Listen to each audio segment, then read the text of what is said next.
Katanghalian tapat napaibig kami sa ubi champurado. Wala kasi kami mamerienda. Kalahating malagkit na bigas at kalahating red rice ang ginamit ko dito. Ayaw kasi namin ng purong malagkit.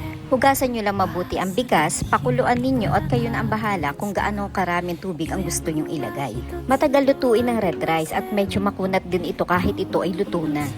Naglagay lang ako dito ng isang lata ng evaporated milk. Pwede ring gatanan niyog ang gamitin nyo, mas creamy yon. Naglagay din ako ng asukal, depende na sa panlasa ninyo ang tamis niyan.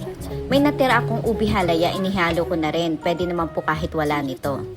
At panghuli, itong ubi flavor at coloring, 2-in-1 na po yan. Mga 1 tablespoon lang po inilagay ko nito, masyado po kasi itong makulay. Pwede rin po kayong gumamit ng ubi powder. Hindi namin ito kakainin na mainit, pinalalamig muna sa ref bago kainin.